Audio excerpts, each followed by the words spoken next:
We are at the Pava home. Today is April 30th, 2008. The address is 770 Dickinson Street in Springfield, Massachusetts. And Beverly and Sam, would you introduce yourselves, please? Well, first of all, I want to welcome you to our home, and we're both very excited to share our memories. My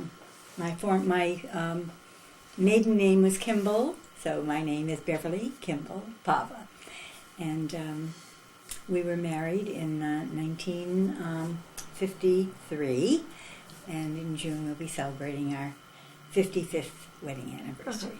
Are you willing to share a birth date, approximate? Oh yes, because Sam will be celebrating a special birthday in June, and I will be celebrating a special birthday in September. We were born just 3 months apart, and we'll both be 80 years old. Mazel tov. Thank you.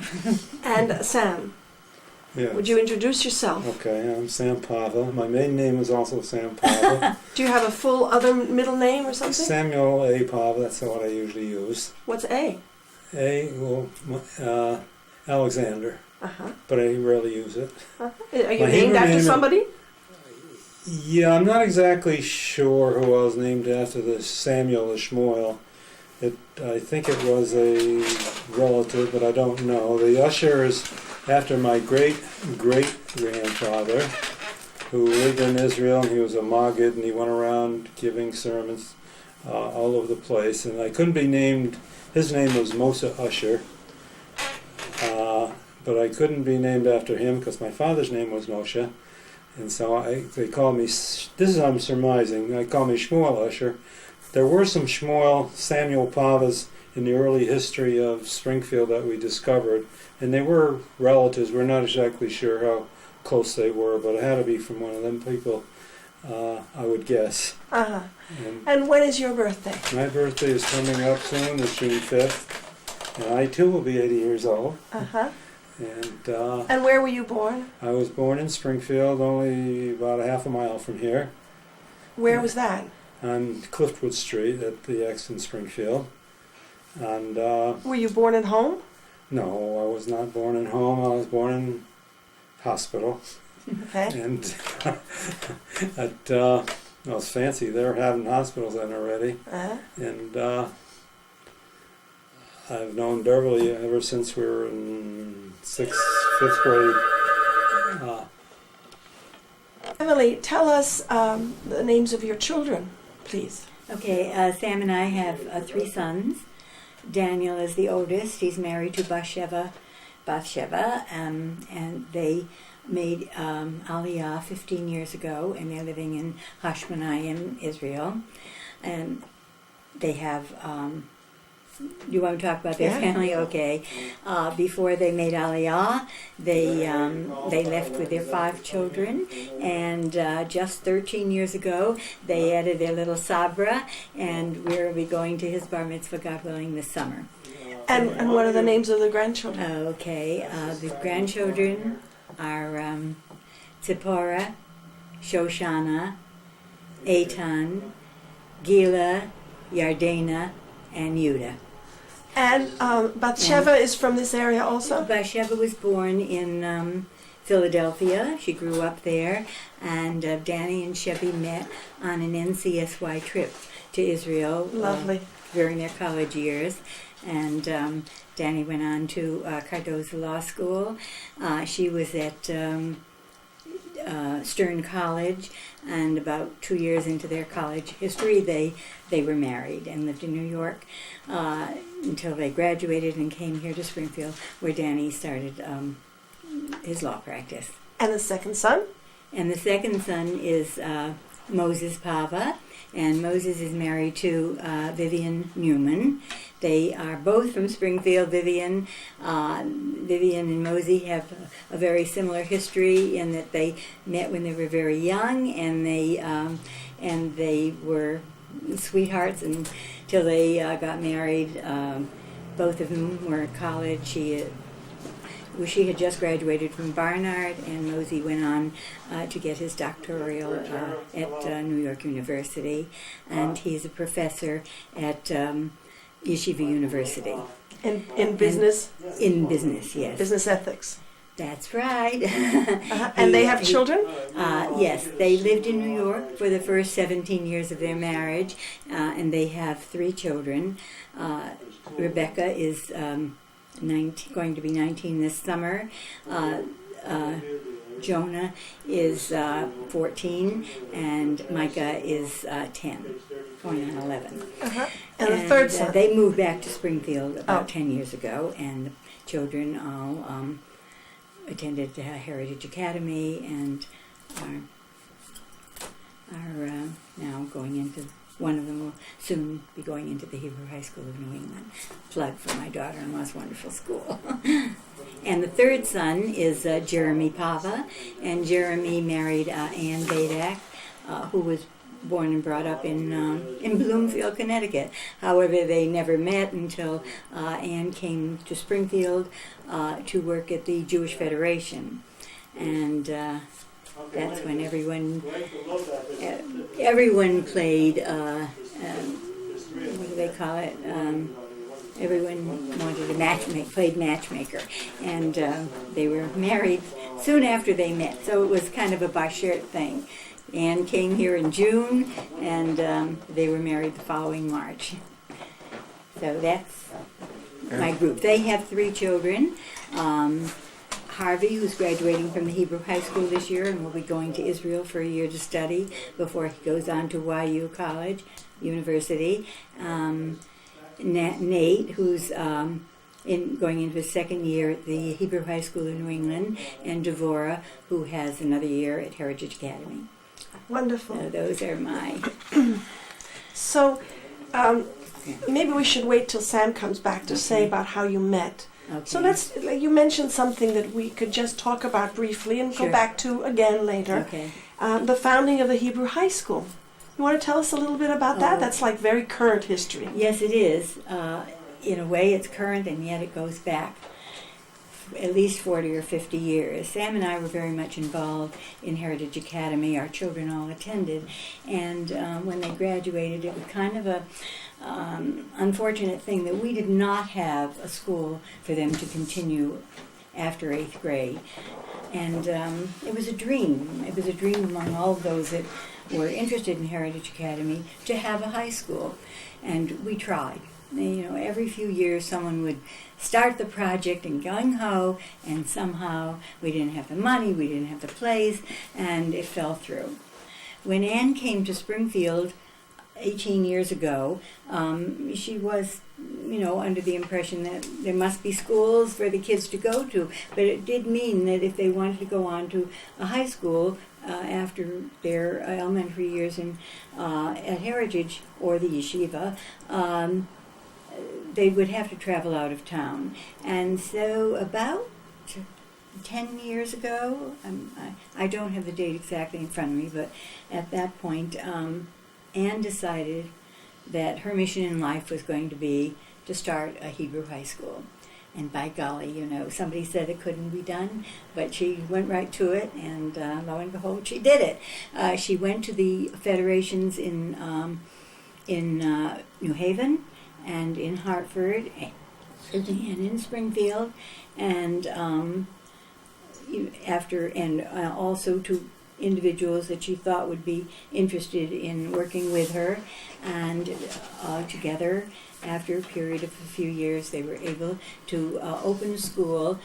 And this was for convenience. It opened in Hartford, so that kids from New Haven could travel there, the kids could in from Springfield. So it's an hour trip for each, but they started with a handful of youngsters, and I believe that this year they, I don't want to be quoted as the exact number, but it's around 70 students, and they bought land this year near the JCC in West Hartford, Connecticut, and are building a new school, which they hope will be open within a year and a half. So currently they're in the basement of? Yes, do you know the name of the... Agudas Achim, I believe. Yeah. In Hartford. In West Hartford. West Hartford. The reason they located it in West Hartford as opposed to Springfield is because they wanted to attract kids from the three towns. Yeah. Okay. And so, do you happen to know any of the people who run that school? Just to punch their names into here. Well, just it just happened that 2 weeks ago they celebrated a very wonderful gala and raised a quite a large amount of money for that in that program. And Mr. President. yeah, that's what I'm looking for his name. Rabbi Daniel Lowe is the principal, the head of the Hebrew High School of New England. The vice principal is a Mrs. Blitzer, Edelyn Blitzer, and Dr. Ted Zlobot, I want to say his name correctly, Zablotsky. Dr. Ted Zlobot is the president of the board of directors, and Ann Pava, my daughter-in-law, is actually the chair of the board of directors. She served as president for a few years, and now it's gone. I just want to pick up on something you said earlier. The reason we're talking about this is we were waiting for you, Okay. and she mentioned the high school, so we thought we would just do the high school. You mentioned, I think maybe in error, you mentioned your other daughter-in-law as having been involved with this school. My daughter-in-law, Newman. Ann. Yeah, but you mentioned the other one as being involved with this school. I'm sorry. So it's not. She doesn't get involved with this school. It's No, Ann's project. No, Ann that's Pava's, definitely right. Ann's project. Yeah. Yes. Mhm. Yes. Okay. So now that we have Sam back, why don't we throw it back to him? Okay. Sam, would you like to tell us about how you met Beverly? Since you both grow up in the same community, you must have bumped into each other lots of times, right? Well, we bumped into each other at junior congregation at Kadima Synagogue when it was on Oakland Street. We bumped into each other later when we were in 7th or 8th grade at Forest Park Junior High School. And Beverly could tell you the story better of how we exchanged notes. We discovered that her home room was where I had history, and we exchanged notes there for quite a while.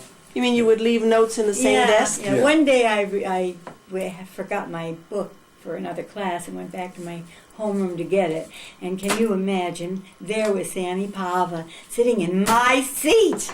And so the next day I wrote him a little note about how glad I was to see him in my seat. Anyway, so after that, he'd leave me a note every day, and I'd leave him one in the morning when I left my homeroom.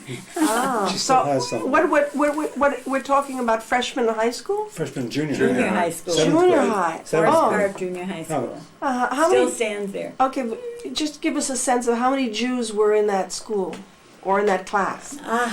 Well, in our class, It was quite a good population. at that point, there were very few Jews living in Longmeadow, and most of the Jewish community was living in the Forest Park area. So I would say that, it's hard. I would say over 25% Yeah. of the student body was. It's very interesting because when Sam graduated college, pharmacy school, I just counted, there were 8 Jewish boys in the class.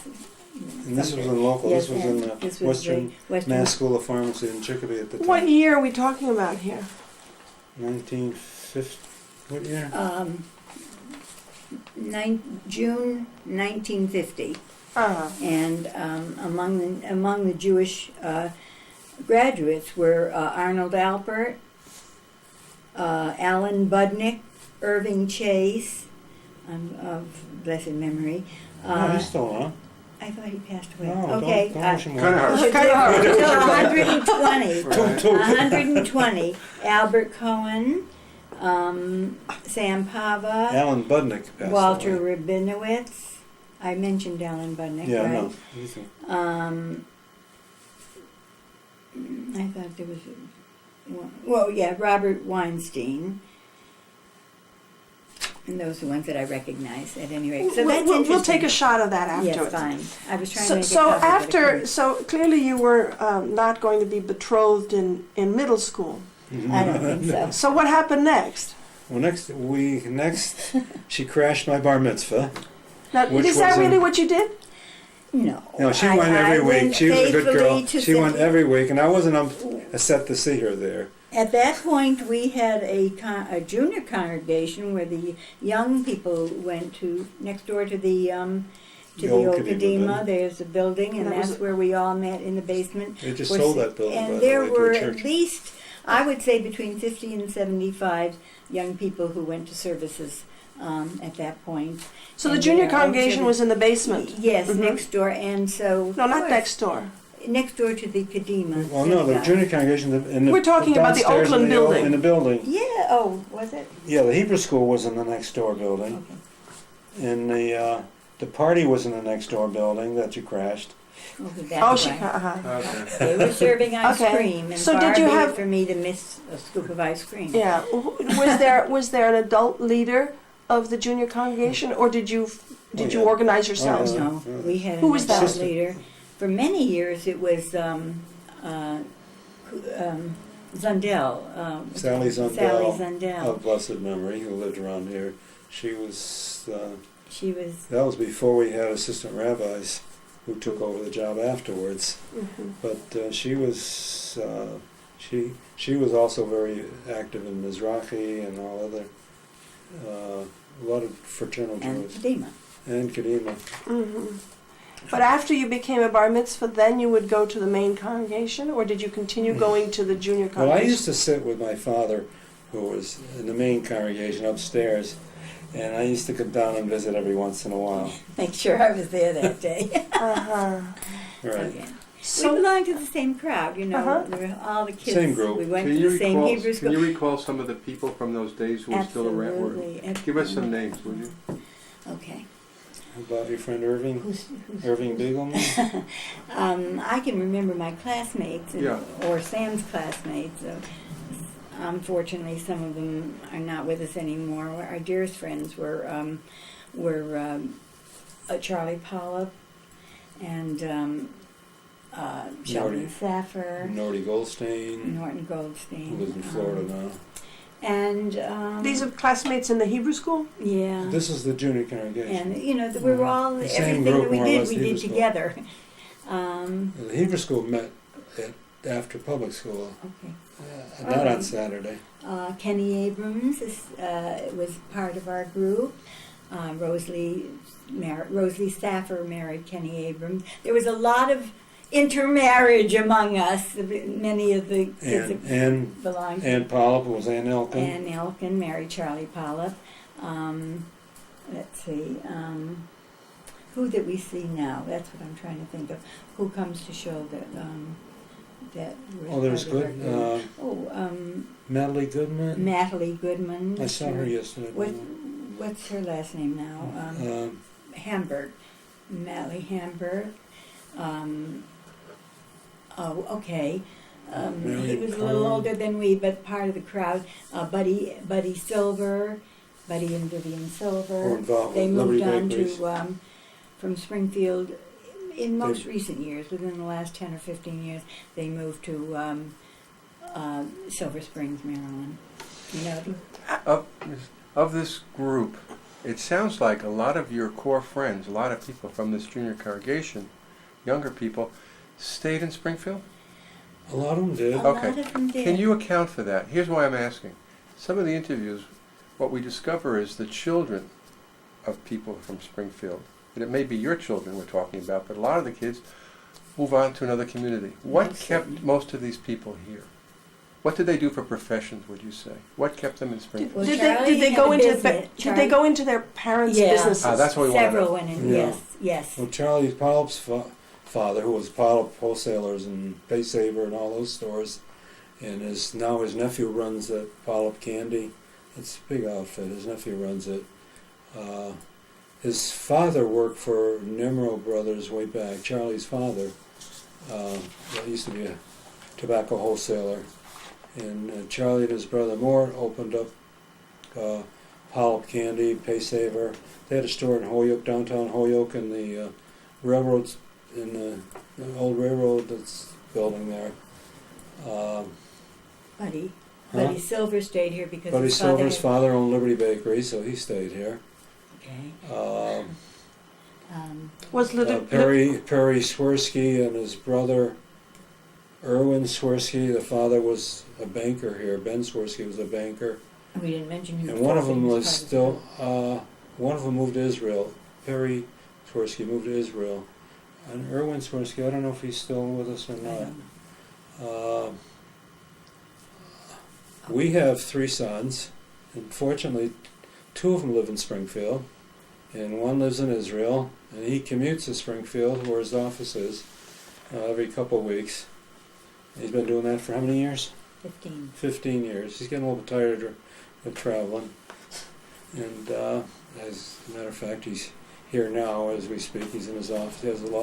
He had a law office in Springfield on his own, or he was with some other people, but he kept his law practice when he moved to Israel because the family liked to eat. Now he has 6 children of his own. We went through the children. yeah. We Okay. did I that. forgot to tell you that we have 3 great-grandchildren. Oh. You did And forget. I know, and I didn't know where to put that in, but it's very opportune. And if you got And about one an on the hour, way. if you got an hour or so, we can show you all the pictures of the great grandchildren.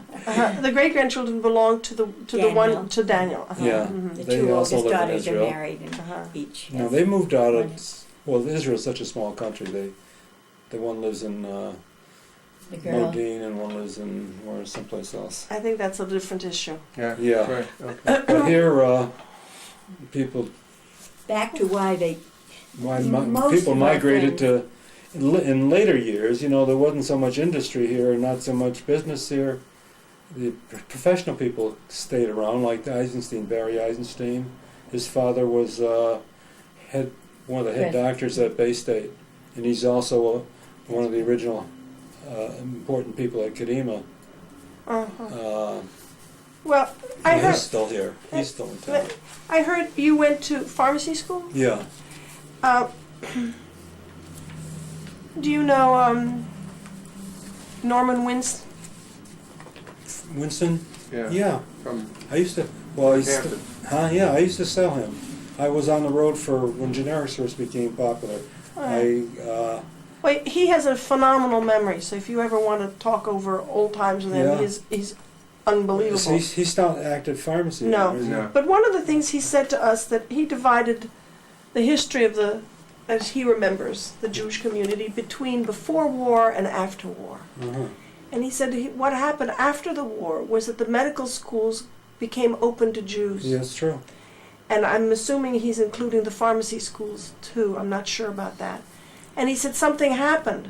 All these bright young people, many of them went off to medical school and then did not come back to the communities. Yeah. They became professionals and left the communities. Yeah. His son is actually still in town and is a lawyer.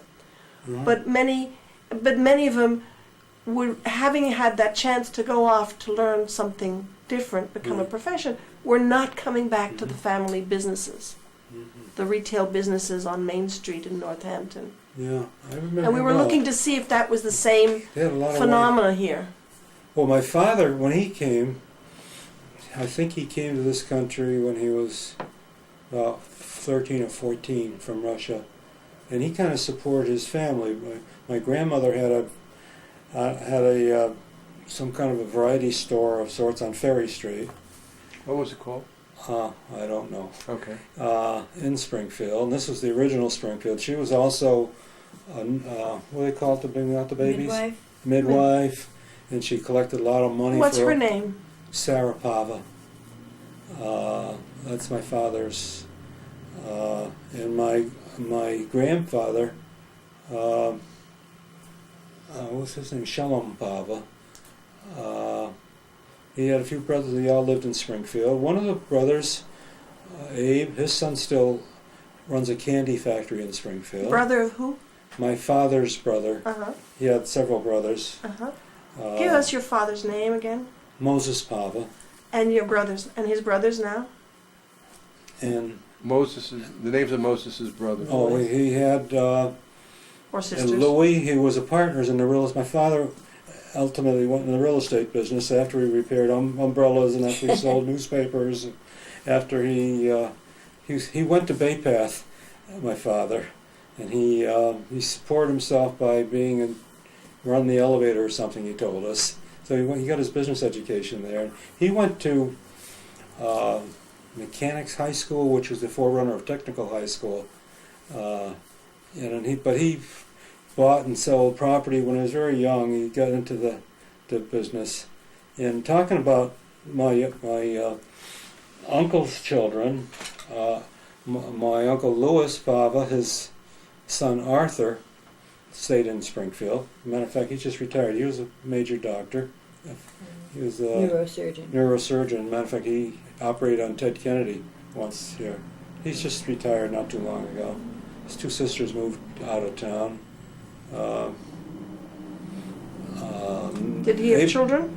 Now, one of his sisters stayed here until this past year. Yeah, my sister Naomi, she my was oldest sister, she educator. stayed. No, we're confusing generations now. This is I'm hard. talking Yeah, about right. Yeah. What Arthur sister? Pava's sister. Oh, Arthur Pava's sisters moved out of the area. One moved except out of one, the area. One stayed in the area. One stayed in the area. She's in a nursing home now near Boston. But she someplace. taught. She's well into her 90s, or she just celebrated her 90th birthday, and she taught at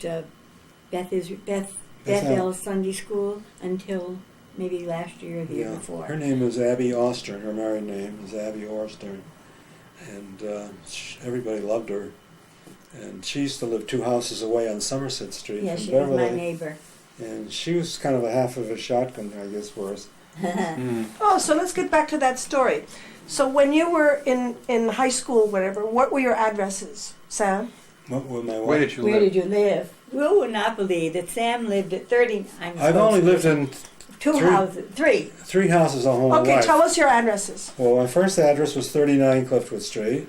which was in the North End. No. I never lived in the North End. Oh, okay. My father was one of the pioneers who came here. Oh, okay. That's why he was a founder in Kadima Synagogue, actually. Oh, you were at the X, right? Yeah, Okay. at the X. Okay. And then you moved.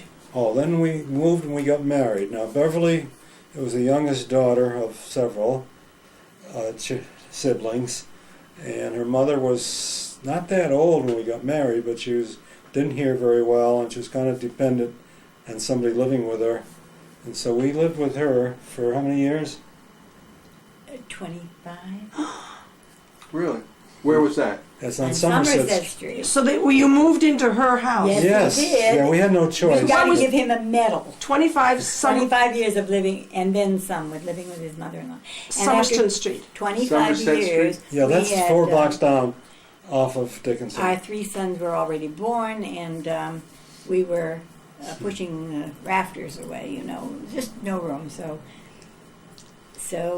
we decided to move, and this home became available, and this is where we moved. It was my brother's home. He had been state representative for 20 years Phil in the Kimball. legislature, Philip Kimball, and this was the year that he retired from the state legislature and decided to move to Long Meadow, and that was my my gift from him.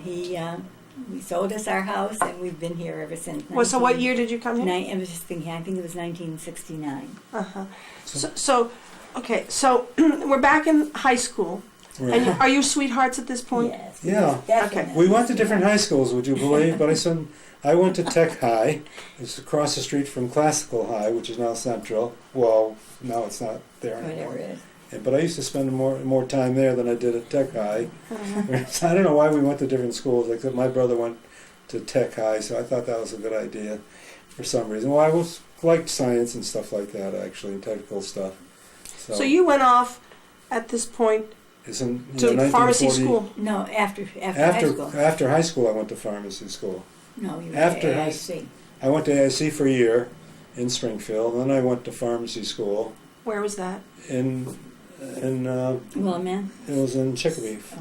Not far. No, No. not far. I commuted. It was He a big commuted. thing. And, Why did you pick pharmacy as a profession? Or My did father it, did thought- it pick you? My father thought it was a good profession. We were such I good liked medical kids. stuff. Yeah. As it turned out, after I got out of pharmacy school, I went in the Army during the Korean War. And when I got out of the Korean War, was going to go in for medicine, actually, after I had a pharmacy. But Beverly's uncle, Louis Fine, lived downstairs from her on Somerset Street, and he was one of the few doctors that made house calls even then. And he was out every night, and I kind of thought all doctors do that. I mean, he was a good doctor too. He's a good, nice man, but he worked every night. So I figured I don't need to be a doctor. And I went to school. Got working in farms. There was no shortage of pharmacists then, but. How did you get started? What was the process? How did you get started as a pharmacist? Well, I went to pharmacy school. After that, after you graduated. Well, no, there were a lot of jobs available. So you worked in a pharmacy? Yeah, I worked in a pharmacy until I went in the Army. And then after I got out of the Army, I went back to the same pharmacy, and then there was another opportunity down the water shops in Springfield. The building is still there, but it's empty now. It's 100 years old, Delahanty Drug. And that was another thing. I worked a split shift. And well, he was keeping Shabbos. That's what I was going to ask. Yeah, I was keeping Shabbos, and it was a little bit different. So I started working a couple different stores, so I could keep Shabbos without a problem. I was the boss, and then I started to say, well, what do I need this for? Generics just became popular, generic drugs, and I said, there's a field. So I sold generic drugs. I had Connecticut and Massachusetts.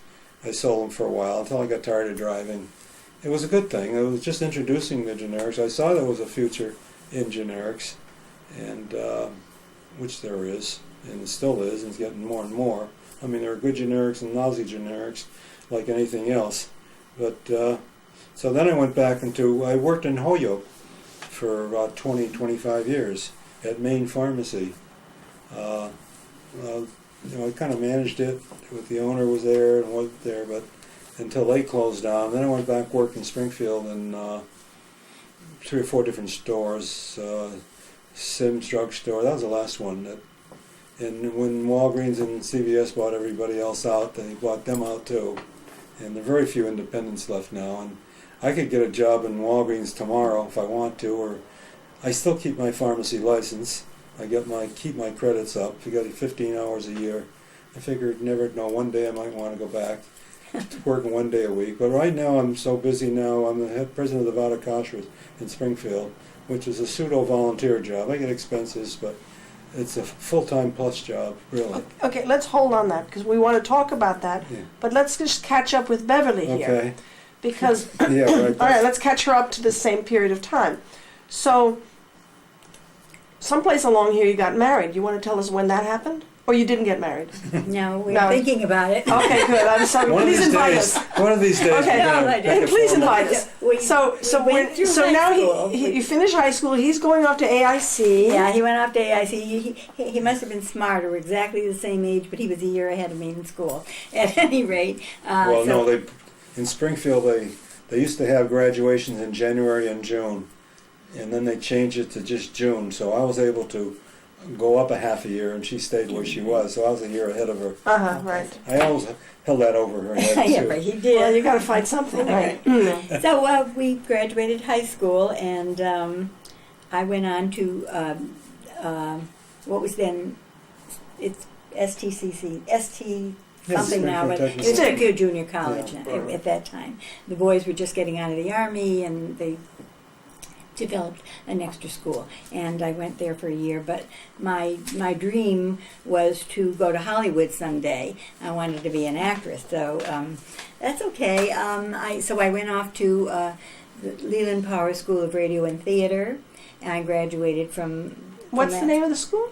Leland Powers. Is that around here? It's in Boston. Oh. And I was there for 2 years, and when I graduated, Sam was still in his last year at pharmacy school, and I was doing 2 jobs. I taught kindergarten at Heritage Academy, but I also had a radio show on every Saturday morning called Listen Children, and I wrote the stories and I dramatized them.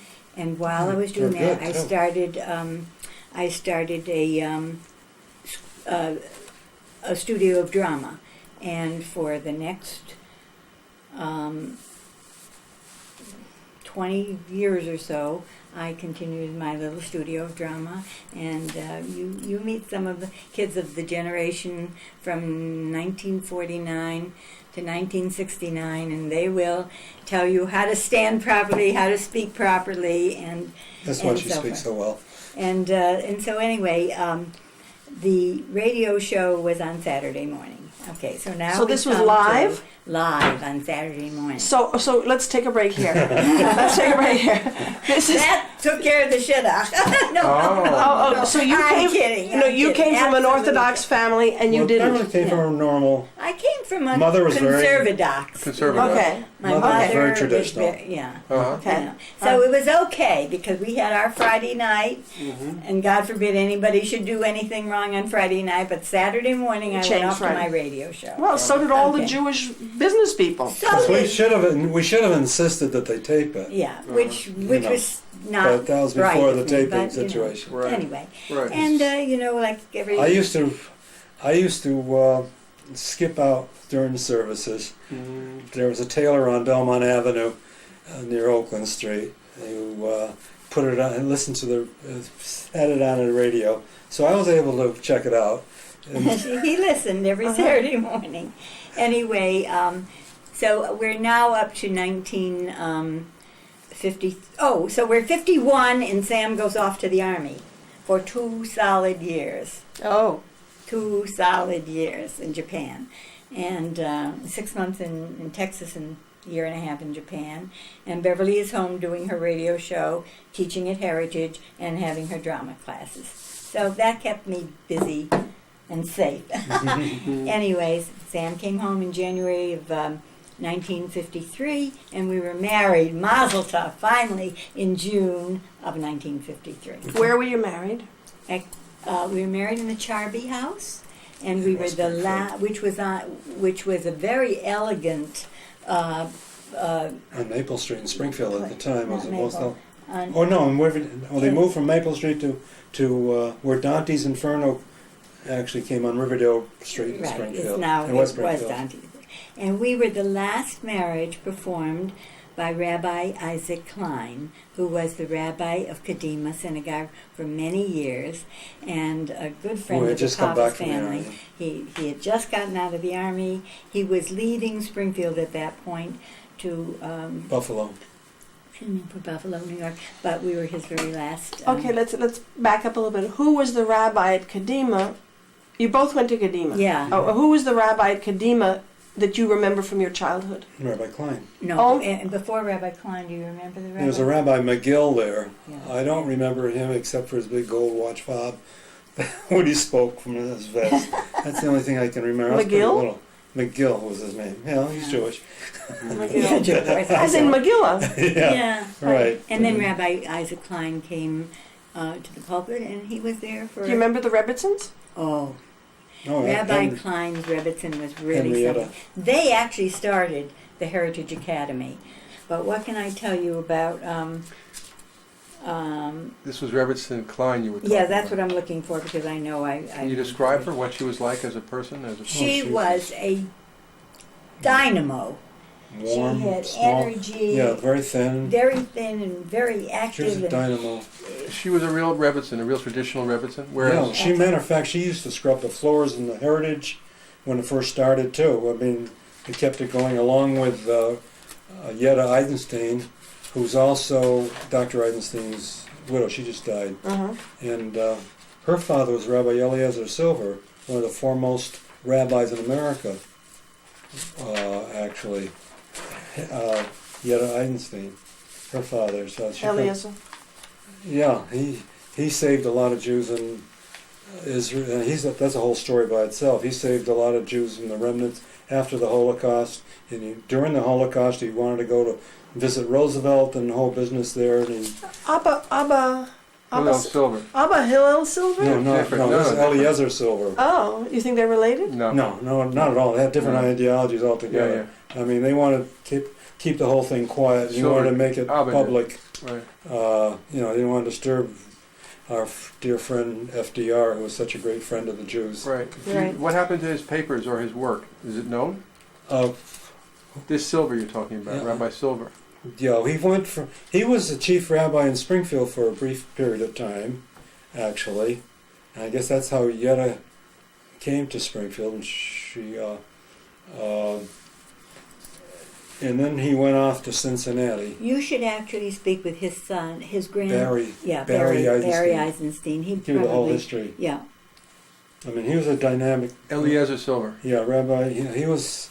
I remember him when he came. I was very little. He had a silk hat, top hat. This is a real grandson of Silver, right? aristocratic, Right. Grandson? real aristocratic kind of guy, and he hobnobbed with the top echelon and led protests when nobody else led protests. During the Shoah. Yeah. During the Yeah, war. in Washington. So he was with Cook, perhaps. Maybe. Yeah. Uh-huh. But he's a I'll major, look him up. he's I'll a look him major up. personality. You should know that Kadima really has had some very prestigious rabbis. We also, after Rabbi Klein left, Rabbi Norman Lamb. This was his first Yeah, position. We still correspond. yeah. Yes, we we got do. very He close, wrote a and he also beautiful had letter. his wife was also a Rebbitzin, Yes. Mindy Lamb. And so was Rabbi Weisvogel. Weisvogel, Absolutely. Rabbi Weisvogel's the same breed, who just died. And you know what? I think our present rabbis, Huh? I think our present, there was a long lull, a lot of different rabbis at Kadima, but our present Oh, yeah, she's rabbi's very- wife. So can you tell me about the? So we got you married. Fine. Okay. Good. And so the Shabbos show stopped. Yes. What a bummer. She never got paid for her stuff at WSPR. Really? Well, you know what? I was not savvy enough. They didn't have ads, but it was well first of listened all, to. they did. There were very, very, very few women on the radio at that time. So I would have liked to do news and stuff like that. So I went to the various stations, and finally WSPR Channel 22. saw the possibilities of that I could, but The they original wouldn't take 22. the They original offered 22. her work for nothing. They offered Fundraise. me to, yes, that was the year. About 2 years later, I was still doing the show, and they offered me a position at the TV station. That Yeah, was Channel just 22. yeah, Channel 22. That was just starting, but I was pregnant, and what am I? Women's life at the synagogue. Oh, I want to hear yeah. about the balcony. The balcony? Sure. We were in the balcony, you're right, at Kadima when it was on Oakland Street. Recollection, and it goes back to 1953, of the women at Kadima was that we were the power behind the men. The Kadima had a sisterhood. Composed of probably most of the women members of the organization. And of course, in those days, most of the women did not work. And so the synagogue was really their focus. And so it was a fundraiser, it was a money raiser. And our sisterhood, which is now a bit disbanded because of the merger and all, was in existence as far back as I can remember. I would say over 60 years, and each year they would have a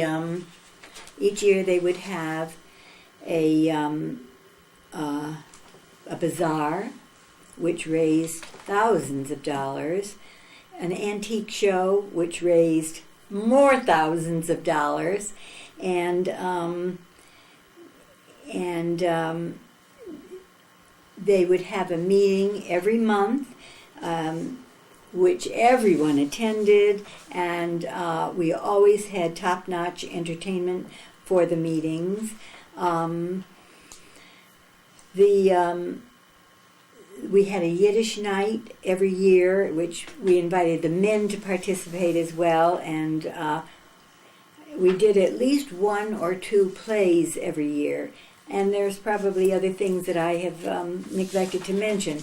But to this day, the funds that we raised over the last 50 years, which were well invested, are being used to buy bonds every year, to support We give funding to Yeshiva, to Heritage Academy, recently gave a very nice contribution to the Hebrew High School so that our name would be perpetuated, and to support the school, of course.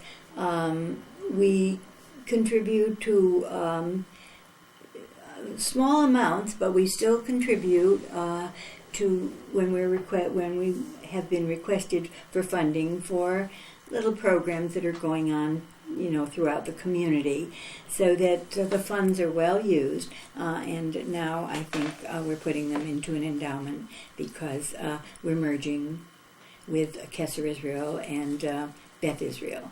And so the situation is a little different. But we do hope that when things are a status quo with the merger, that the women will again at least have some kind of gathering a few times a year so that there will be unity among the different, as we come together. There will be unity. We'll get to this merger in a minute. I want something less formal and about the women in the synagogue. I wanted to find out about what it was like to be up in the balcony. Was there were there rules about where people sat? How I saw downstairs the men have their names on seats. Yeah. What happened upstairs? I don't remember. There were names upstairs. Were there names No, upstairs? I know my father had a seat But I on can the tell first you. floor and We're also talking- in the balcony. We're talking about the women. The women's. Yes. No, on the balcony there were. My mother Oh had a yes, seat, your mother had a seat. and she That's sat right right. next to the clock. I'm Yeah, back of the you're clock. right above the clock, right? That's So right. everybody picked a seat. You and knew, yeah. I could tell you today, where the Wolfsons lived, whatever. Sat. I can tell you where everybody So was were the sitting. benches padded? I don't think so. It must have been Benches quite were not uncomfortable. padded, but I don't Very think the cool. benches downstairs were padded The either. bench, but the first They floor they were weren't wooden benches. padded. No, Okay. no, I don't So No, think they were so. just wood and actually some of the original from the original Kadima that which went I to know. That's Kesser. right. Some of the chairs are in the chapel now of Kadima. You said that? Yes. Oh. No. No, I didn't They say I that. know that. That's Oh, Some of the true. names. Yeah. Yeah, that's true. So people sat in given seats. We did not feel like second-class citizens. No, I'm not because asking- because we didn't, realize it while you were sitting up here. No, I'm when not it was- asking that question at Oh, all. oh, That is okay. absolutely not my orientation. Yeah. I'm interested in the sort of sociology of the upstairs world. Well, what I remember about the upstairs world was that I went to Sunday school at Kadima, and I remember different years. Now, there were some years that I had classes in the little room in the basement, not in the sanctuary part, but there was a room to the facing the auditorium. There was a room to the right where the men used to study. Because I remember, it was like a library. I guess it was a library. And I remember having classes there. Then I vividly remember a couple of years climbing up the stairs to that upstairs balcony, and in the back was this beautiful room encased in glass. Yeah, that was a board of directors room or something. Oh, I didn't know that. Well, okay. Well, I was there every Sunday morning for at least 2 or 3 years. There were classes going on in the sanctuary. There were classes going on in that little library. There were up to at least, I would say, I don't know what grade it would be in, maybe like 8th grade or 9th grade, where they would have a confirmation. And I know from this picture I have of my sister's 1928 graduation that the Sunday school was in existence for quite a while. It's the Kadima Sunday School graduating class 1928. One of the members of that class, within the last 3 or 4 years, named everyone in the class for me that she could recall, and only 2 or 3 that she didn't know. Do you want to read them to us? You haven't read. Can you turn that over? There are a lot more girls than boys. Yes, that's true. Why don't you read them to us? Yeah. Okay, the names are the back row: Hazel Cooley, Mm-hmm. We're doing from the left to the right. Go ahead. Yes, I'm going this way. Hazel Cooley. Right? Richmond. Mm-hmm. Jay Kimball. Mm-hmm. Ethel Glickman. Mm-hmm. She's now Ethel Glickman Broad. Mildred Shaker. Mm-hmm. Hazel Friedman from the Friedman family. Mm-hmm. Ruth Ehrlich. Ruth Cooley was the principal. Just a Okay. second stop. We're going down the second row. Make one thing solid. Right. Okay. I got it. Florence Weber. Okay. Herman Ehrlich. Okay. Lenny Vinnick. Kermit Weiss. Melvin Kopelman. Harry Ehrlich. And Sylvia Michaelman. Then Okay. we did not know who the first person in the next row was. Okay. The second person was Rosalie Horowitz, Mildred Goldstein. The next was unknown, Mm-hmm. Edith Weber, and Rhea Hurwitz. Did you Okay. get this one? Mm-hmm.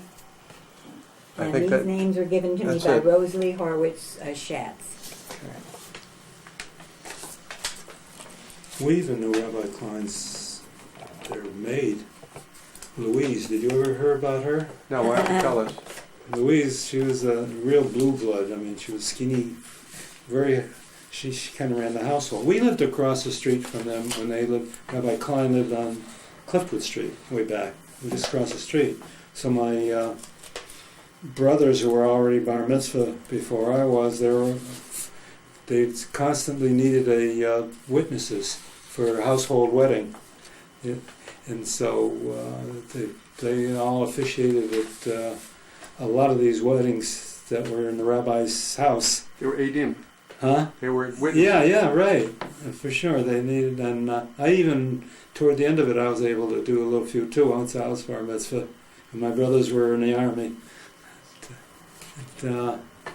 But Louise was short little woman. She was full of energy, and Like the Rebbitzin. Yes. yeah, yes. similar. Yeah, They made a great team. Yeah, they're very nervous Rebbitzin kind of was person. always cooking and baking. And Yeah, but Did you have meals on Shabbos after the services? You'd have a Shabbos meal or Shalashudas? What did you have? And we had Shalom. kiddush. We had kiddush, but Yeah. not a meal. Not a meal. Yeah, we had kiddush. I mean, there were during the year lots of meals, but not on Shabbos. We still keep that tradition pretty well. That could even now. Can you describe Rabbi Klein and the other rabbis? Did they have a weekly shiur? Was there? Oh, they had classes, not only weekly Yeah, I'd like shiurs, they every had week, daily every shiurs. day. Daily What time? shiurs. In the morning, in the evening. How would they organize it? There was usually a shiur before davening every morning. Every morning. It's Saturday amazing. afternoon, of course, there was a shiur. We used to have a Rabbi Pollock too. He gave shiurs too. Also, he was a rabbi, and he's a very likable guy. He was kind of the shamus kind of guy, but he was a rabbi. He was very educated man. He gave shiurs also. Right now, we still have a lot of classes at Kadima. Rabbi he doesn't have every morning, but he has a class every afternoon between Mincha and Meir. To this day, we have a 5-minute little break, and the rabbi has a class on Monday morning with Talmud, with different people. And he has a Tuesday night Bible class every week when he's here, and we have Saturday afternoon class before Mincha every afternoon, a major kind of a class. And of course, this gives sermons and all that stuff too all the time. There's no shortage. Dr. Miller gives a class right now on Wednesday night. There's no shortage of classes. During the 40s and 50s, Yeah. 60s, let's say, can you Yeah. trace how many people would come to the morning minyan? How many could you count on? We always had never a problem getting a minyan. There's maybe 20 people. My father actually enjoyed helping people who are not familiar with the service when they come to say Kaddish, unfortunately, and he took them under his wing. And there's a lot of prominent people still and they keep telling me how great it was and all this kind of stuff. And my father enjoyed that a lot, and awakening them their Jewish souls. And a lot of them became regulars after that. It's very interesting.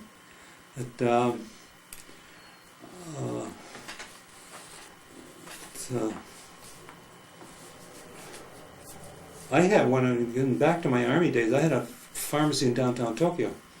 This was an army pharmacy, but it was Tokyo General Dispensary, and we had a pharmacy in the building where we lived. I didn't know army duty could be that good because I was on my way to Korea at the time, and I had my National Guard history, and they picked me for General Ridgway's Honor Guard, which I wasn't too disappointed at the time. And at that point they didn't give pharmacists direct commissions. They do now, but they didn't then. And I was in a program to get a commission, and I found out that what they were doing with pharmacists at the time in Korea was making them assistant battalion surgeons, which was a great title for litter bearers. For litter bearers. Yeah, thank you. And so I was very happy when they picked me for the Honor Guard. And once in the Honor Guard, more people volunteered from Honor Guard to go to Korea. This was spit and polish. You had to have haircuts a few times a week, and you couldn't crease your pants when you're walking and all that kind of stuff. So there was a shortage of pharmacists at the time in Tokyo, in the Army. And I was kind of happy to oblige them when they seeked me out. Of course, I kind of let them know that I was there. And it was good duty. I had my own refrigerator. My mother sent me bologna from here. Oy. And I took the crust off it, and it was great. It was good. So you're able to keep kosher? Well, more or less. I never ate any pig products. Mm-hmm. And sometimes when I was really starving, I had some food, and I was told I should do it, and so I did. But since then, I never did after the Army. It kind of revolts me anyhow. And Let's move back to a subject that we were starting to talk about, which was this the three. When I studied the synagogues of Springfield, I know that Beth Israel is the oldest congregation, right. and the first one who's dying out, losing its membership, having a hard time. Also the last one to show up in the Long Meadow, Right. Forest Park area. What can you tell us about what prompted the merger?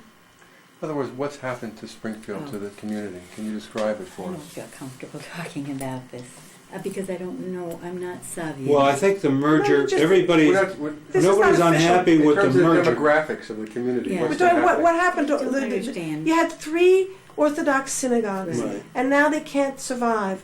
What happened to the demographics Well, the of Kadima is the surviving very Orthodox nicely, Yeah. actually. community? Kadima has a minyan of about 20 people every morning, Uh-huh. actually. Right. And in the afternoon, they have a minyan of 10 to 20 in the afternoon every day. So Kesser had less people. They had a minyan in the morning, and they were having trouble getting one in the afternoon. And somebody thought it was a good idea if we combined, which was a good idea, I think. I think it was a good idea that we combined into one group. And Let's take it back a little bit. There was a time that the community could support, in terms of not finances only, but numbers. yeah. 3 Orthodox synagogues. Yeah. What has changed? Well, there was a Did time people when we moved could. away? There was a Or did time we could people support not- two conservative synagogues too, and they Right. merged. It's a So- whole thing. 'Cause so- a lot of people moved away. I think this is the basic problem. I think people tend to lose their religiosity as time goes on, and they're intermingling. This is the problem we have So in assimilation. diaspora. Assimilation. Yeah, this is indeed a problem. But Beth Israel moved, and there was a problem when they were at B'nai Jacob. They decided to go conservative, at B'nai Jacob, Right. and that was a big upheaval, and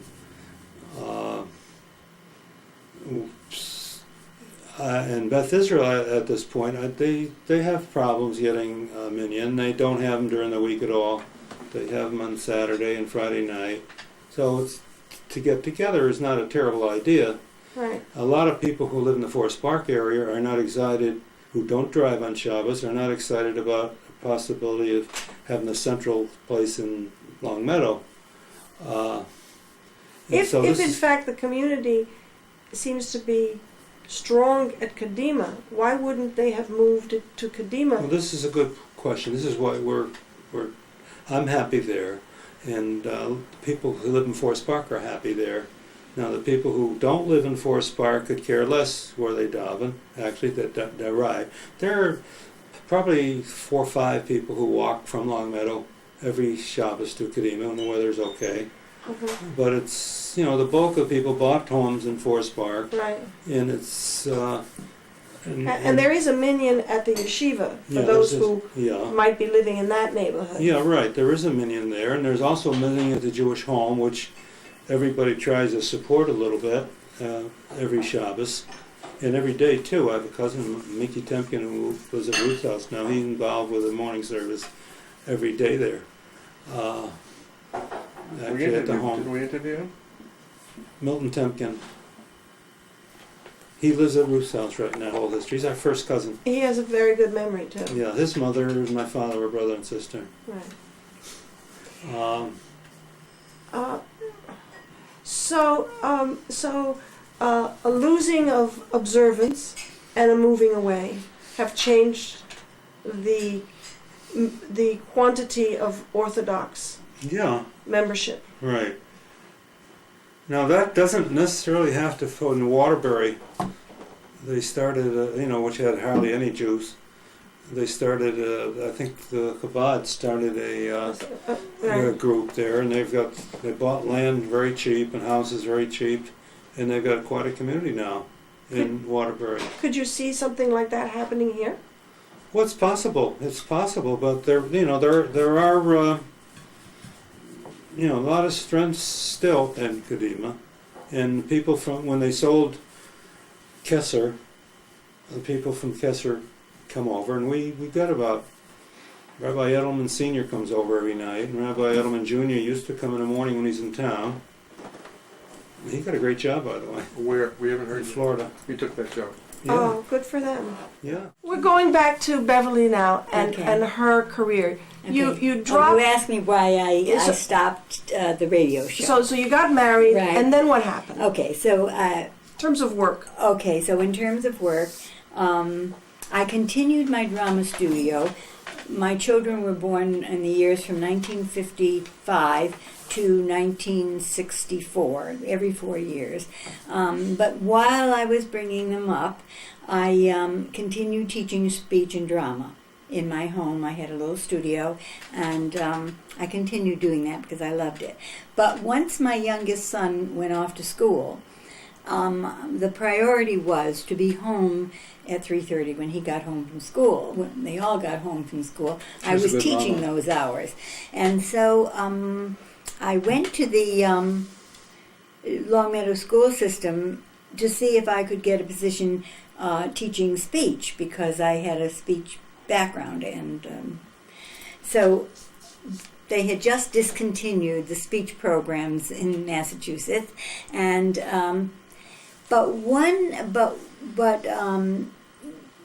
at the Long Meadow school system, they told me that they were starting a program in special education, new to Massachusetts, new to the Eastern Coast. They were doing it out west, but this was all brand new, and would I be willing to spend a year training, and then I would get a position.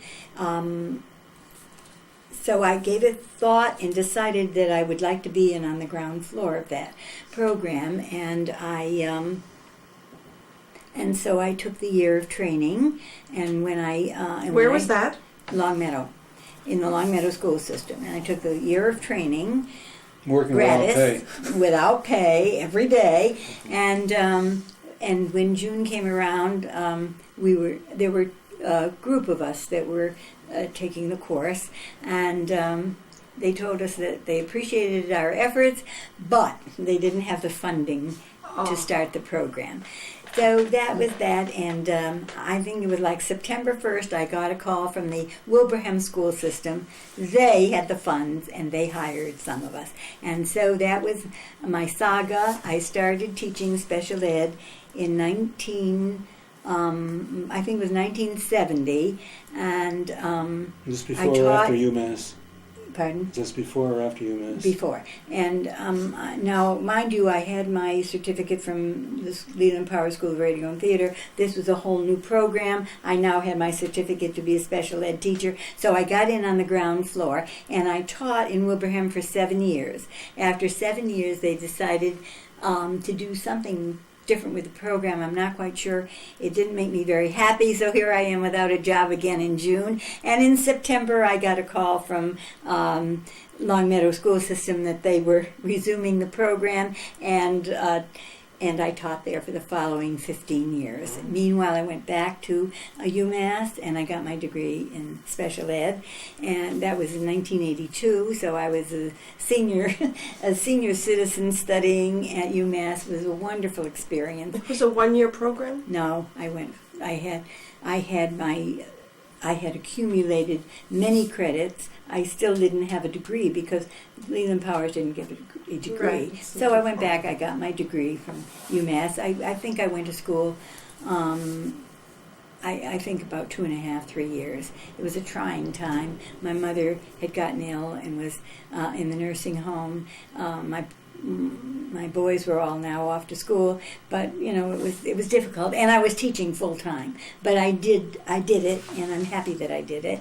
And I taught there until 1994, and I retired to smell the roses and do all the things that I've been planning to do. And I got a call from and I heard that they were starting a resource center. The Grinspoon Foundation was starting a resource center, and since I had worked in resource situations for the time that I was in Long Meadow, some of those years, so I applied for the position, which I went to the interview for on the day that I heard that my sister passed away. So you can well imagine, I wanted to show that the show must go on, but that was a big mistake because all the materials that I had prepared, I should have asked for another interview. But I didn't get the job. However, 2 weeks later, I got a call from Harold Grinspoon's secretary. And I think he was a little disappointed that I didn't get the position at the resource center because he would have, he knew me well enough at that time to know that I could have done the job. However, he said he was starting a foundation. Well, I didn't know how to spell foundation. I didn't know what a foundation was, but I learned very quickly. And so he hired me to start the foundation, and that was in 1995. December 1994, I went to my first Harold Grinspoon Foundation meeting, and I have been going to them faithfully every month since. And I started. He told me at the time that he wanted to start 3 programs. One was trips to Israel. One was camping, some kind of a camping program, and offhand I can't remember the third one. Pardon? That's later. That's much later. roughly. Yeah. So at any rate, here I was in this huge office, all by myself, learning to spell foundation and Grinspoon, and I pursued it, and I started those. I started the trips to Israel, which we still offer to. In many ways now, Hillel has the trip Birthright, and it started that locally. I started the campership program where we contribute every year to the kids who wish to go to Jewish overnight camps, and we have we started with 20 the first year, and I think we had close to 200 that participated in the program this past year.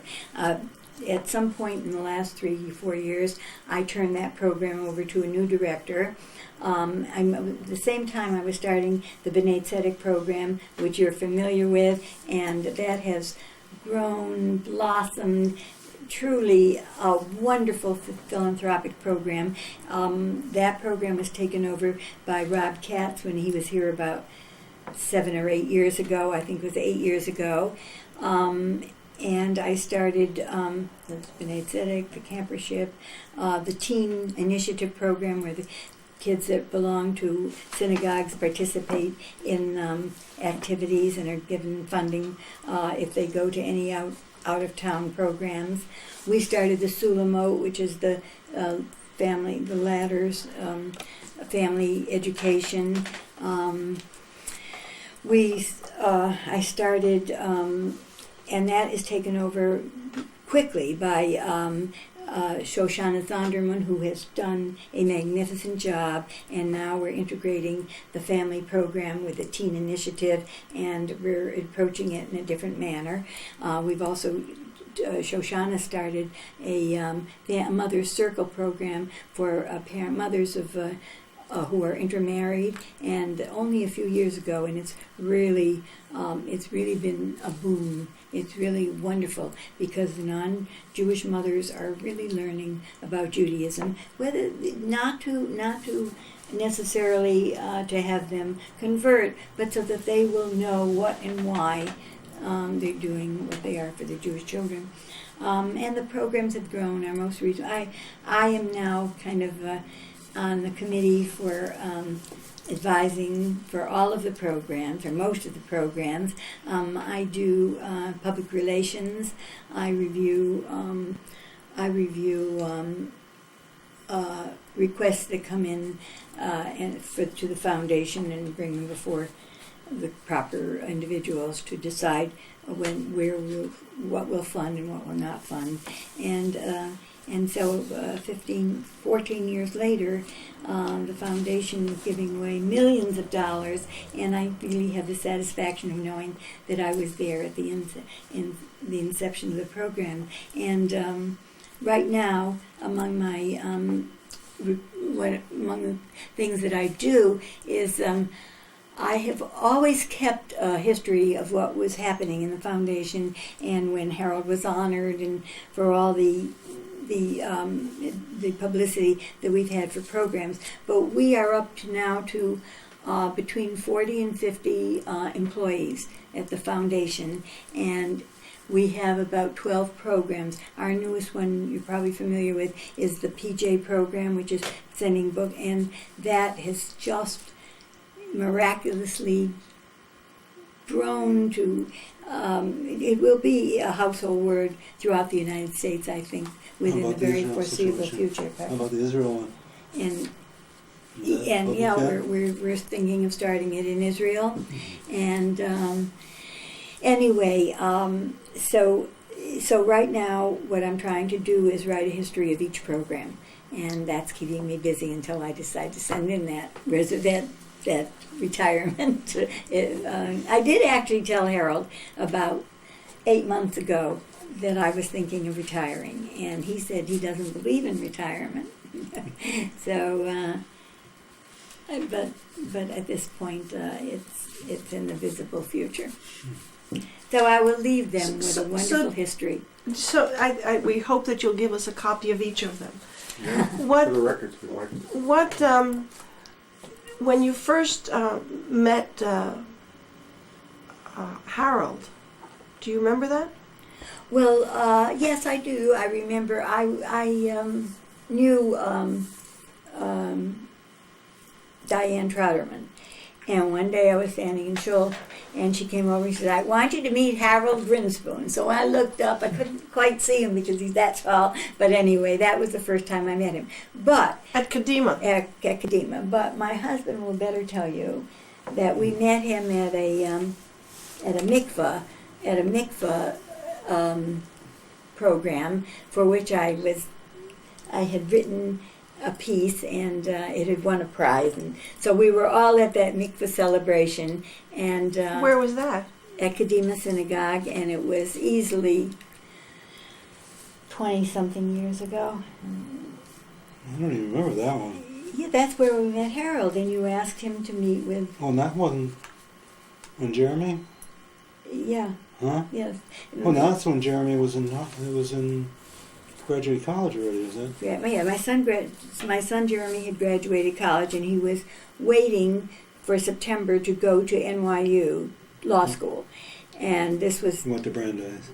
he'd gone to Brandeis. And this was like in the spring, and so he had the summer free. And so Harold was Diane was a Well, I knew Harold chairperson. before anyhow. I knew. Oh, you knew him? I bumped into him at a lot of fairs and Well, stuff. what I'm getting at is that that night we asked Harold if maybe he had something at the at his Aspen Square Management for for the Jeremy to summer. work with for that summer. And so he met with Jeremy, and Jeremy now runs the company. I know that I've been in on, on the interviews, on many of the interviews, and it's very interesting. For instance, recently we were hiring someone. We have a new program for the Charitable Foundation, which is called the energy. It's called an energy program, and so we were looking for someone. We had a director, but she needed someone to help her with the program, and we interviewed We interviewed a lot of people, and the woman who's the director really liked one young woman, and she was gung ho on hiring her. And then we interviewed this young man, and I could see that she wasn't too impressed with him, but I could see what we could do to help him meet his potential. And so she let him go, and she said, I'll get in touch with you. And he walked out the door, and I said, Harold will like him. And she said, well, then why did you let him go? I said, well, you're the director. I'm going to call him on his cell phone before he leaves. And by golly, she did. And Harold happened to be in the office that day. And I knew that he would like him. And he hired him. He's doing a marvelous job. He just was so good for the job, and he took the job, and a week later he quit. Oh. So I thought, that took the wind out of my sails. However, he met again with Harold and did the same thing he did with Jeremy. He was back in his office the next morning. I don't know what happened at that meeting, but I imagine Harold advised him that he would be better off taking this job, and the reason he quit was that he was offered another position where he would actually go to the homes and do the reviewing of whether they needed the the energy saving materials or not. And Harold said to him, you don't want to go to everybody's house and do it. He talked him into it, and he said he's doing a great job. He's just doing a great job. I want to turn over to the VOD? the VOD. Can you tell us about not just when you started running the VOD, but the history of the VOD? Well, Who knows? who knows? I was at a meeting once in Sheldon. It was originally a Beth Israel situation. People from downtown, the VOD. It was Rabbi Shankoff, who was also a very notable. What year are we talking? How many years have I been involved, Beth? More than 20, at least 20. Very much the last 15, I guess. So it could be mid-'80s, let's say. I don't know. Yeah. Okay, so you And so we're at a different kind of a meeting. I don't know what meeting we're at. Maybe a day school meeting or something. And they thought maybe it'd be a good idea if we had something in this area, or we took it over, or whatever, because it was dying really. It was just a few organizations involved with it, and so Sheldon and Charlie Pollock, Sheldon Saffer and Charlie Pollock, both ex-presidents of Kadima, who grew up together actually too, says, why don't you do something with it. So against my better judgment, I said, yeah, they talked me into it. And so now we have we incorporated all the synagogues, and even Bethel is under our VOD. They want to have fairs there that are kosher, and so they agreed to our specification, so they could have fairs there that would the whole city could attend. So we have about 30 or 40 people under our VOD now, all over from Hartford to Orange, Mass, New Haven. Orange, Mass. Yeah, we even What's have the official title Springfield Vada Kashrus. And we supervise. What was our statement that we came up with? Oh, yes, we have of it? A mission statement? Mission Yeah, we statement. had to propagate kashrus and to educate the people, more or less. That was the mission of ours. So you don't have to have a rabbi's name attached to it? Yeah, we had 3 Orthodox rabbis attached to it. The Rabbi of Kadima is the head rabbi, and now that Rabbi Edelman is gone or going, we have to. He's still here, so we keep him on. We'll have to. We got the Rabbi of Beth Israel on it, and the Rabbi of Kadima on it, and the Rabbi of Kesser on it, and. We even have one outfit in Chicago, Hot Mamas of Northampton. They have a branch in Chicago, which is also under our VOD. Hot Mamas? Hot Mamas makes Oh, they make hummus right, and stuff right. like that. They're very, very busy. I mean, they moved from Northampton to Springfield lately. I knew him. I was when he started out in Turner's Falls in a room about 3/4 the size of this room, making stuff. Now he's got a gigantic place in Springfield. He had a state-of-the-art place in Northampton too before he moved to Springfield, but now that he's got 2 places. Are they Jews who own this? Yeah, he's a Jewish guy there. Nice guy. Matt, what's his last name? Yeah, he lives in the Northampton area now. What about Dean's Beans? Dean's Beans, the same idea. We caught him when he was at a little in New Salem. He lived in a 200-year farmhouse or 300-year farmhouse there, a very quaint place, and he also had his business there. And now he has a state-of-the-art place in Orange, and he's still growing, very busy. We have several coffee places under our VOD in that area. We have in Northampton area, Amherst area. What's it entail? If they're only making coffee, what do you go in and do? The first person who called me for wanted their coffee to be kosher. The only problem with coffee is when you start with flavors. I mean, coffee beans are coffee beans, and a coffee roaster is a coffee roaster, and there's no twains don't meet. You can't make a treif one if you tried. But when you start with flavors, then you got syrups, and you got this, and you got that, and then you got glycerin, and you got other things that may enter into it. And flavors is a whole ball of wax. So one woman who wasn't Jewish called me up. She wanted to make her place kosher. I says, why? And she says, well, I think it'd be good for business. And when people see a kosher label on a product, it's almost like organic. They think it's better. And it probably is better because everything is checked out, make sure everything is pure, and we just care about the kosher end of it, but we also care about cleanliness and stuff like this too. That place isn't a dump. If we go to a place and there got rat droppings all over the place, we don't need that business. But she called me up and wanted me to bless the stuff. So I called her. I said, I don't think I have to bless this, but this is what it's all about. Told her the truth, and she had, and she's got all her flavorings. This is in Indigo, in Florence. Indigo. She sells a lot of stuff to Smith College, and when Smith College went kosher, everything is nature and everything up there, so everything had to be, just another state of purity. Actually, that's what I think that they like it, and she wanted to be able to sell Smith College because of the kosher dining hall there.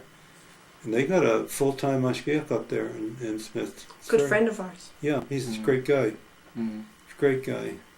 And I talk to him once in a while. Who's on the committee with you on this VOD besides the rabbis?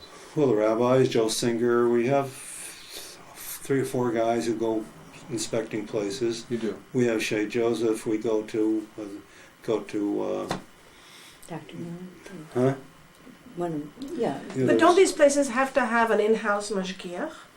No, because these places aren't. They don't have exclusive kosher affairs. Most of their affairs are not kosher. So like you- this so you- afternoon, in one of my projects today, I have to go to the carriage house in Forest Park because the local federation is having this antique thing. situation, which is very nice. Very nice thing, but they wanted it to be kosher. So I had to go over there yesterday for about an hour with a guy who was actually koshered out the oven and koshered out the stainless steel tops in the kitchen there. They're under our VOD, but most of their affairs are not kosher, but they do have weddings, they do have parties there a lot. So when they do have a party, we have to kosher it out. Now, the Renaissance in East Windsor, they have a separate kosher kitchen. They're the only ones that have a separate kosher kitchen, in addition to the regular kitchen. Now, Shea Joseph, they use the same kitchen for kosher, but they have to kosher it out.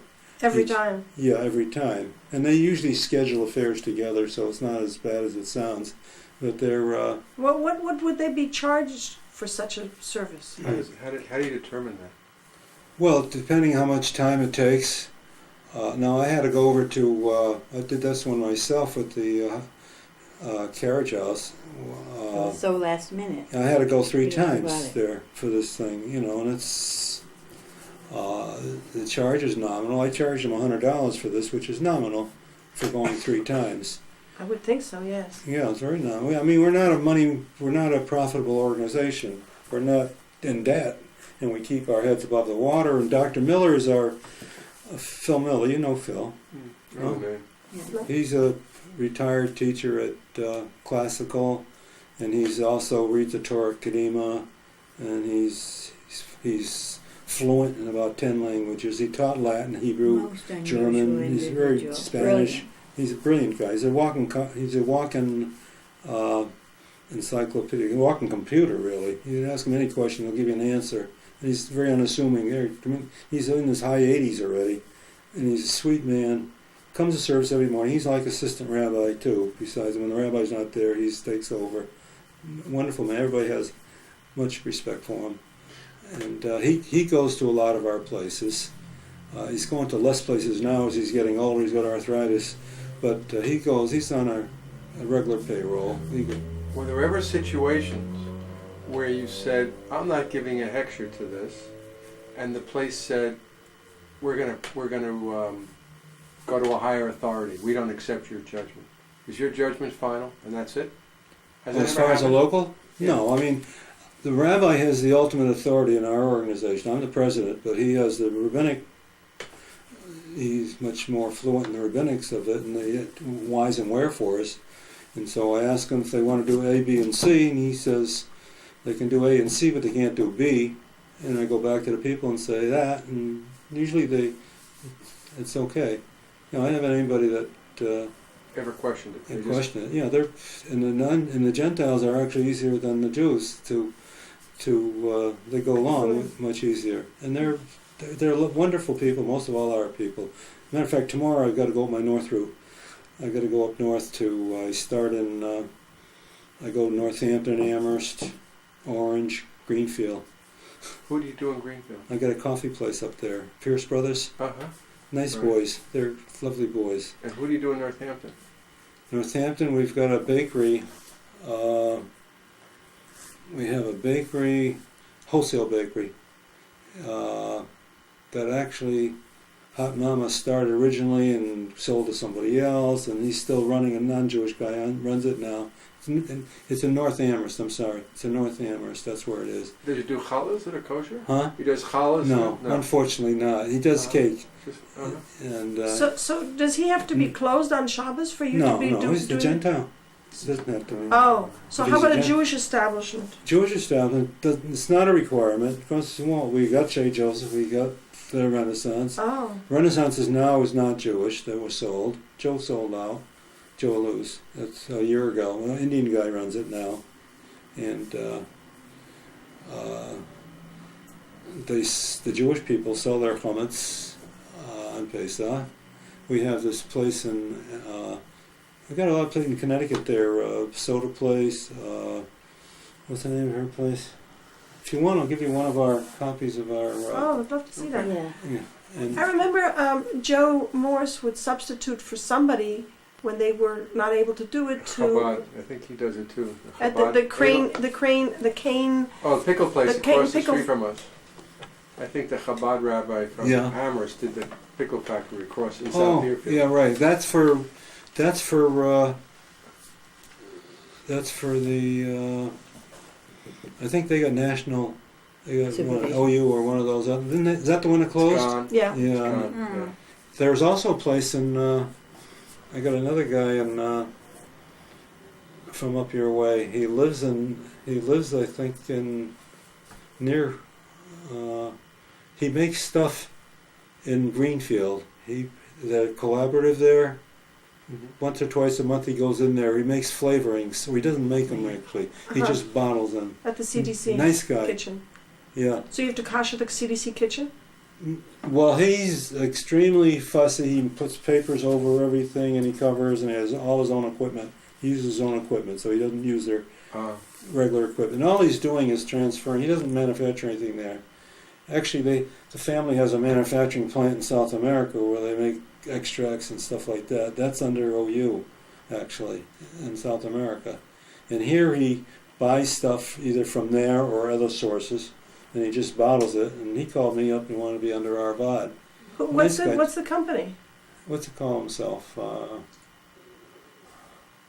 He's relatively new. We'll see it on the list.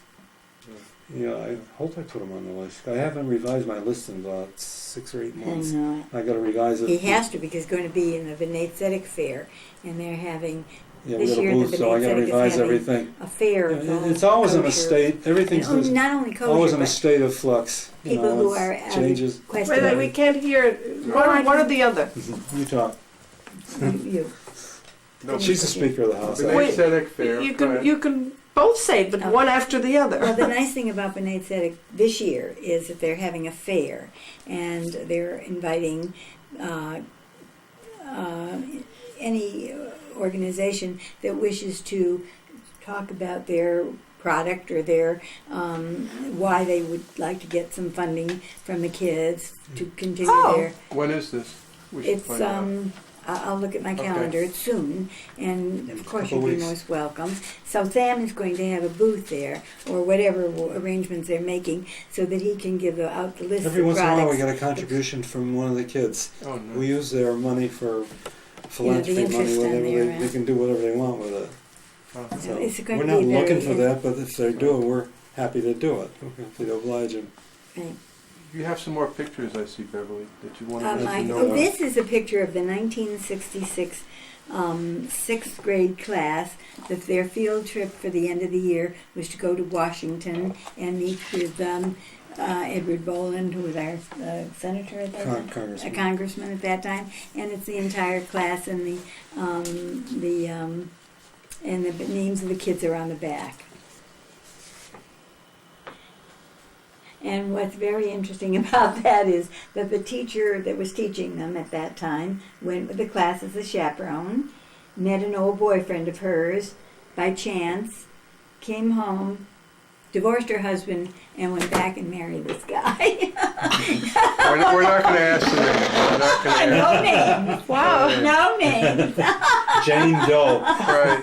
Wow. I have a What an question. example for the kids. I have a question about Kids Quite were an impression. your brother, who was a state rep. Did I hear Yes, that? Can you yes. tell me some more about him and about how did his being Jewish factor into anything in terms of campaigns or how he was received? Okay. How was that? It may have been an issue somehow, All right. was it? I'll tell you, it's very interesting because he was probably the only Jewish representative, and certainly the only Jewish representative that Springfield had ever had. I Western think- Mass. Western Mass. I mean, so he was elected 8 times consecutively. Yeah. Anyway,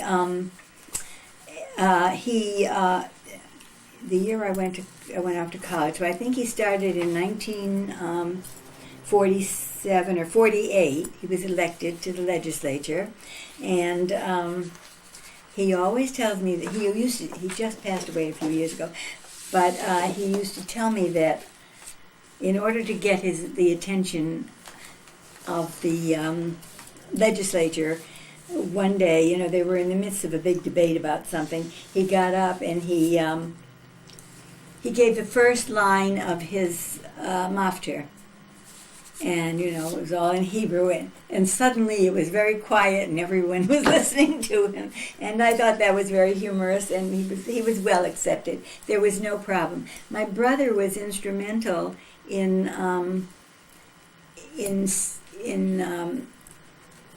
discrimination, mass discrimination. Yes, in initiating several. That was the word I was looking for before the next one. You can see we've been married almost 55 years. We speak for each other, at each other, to each other, and with each other. One of the first bills that he put in was that for the turnpike to Boston.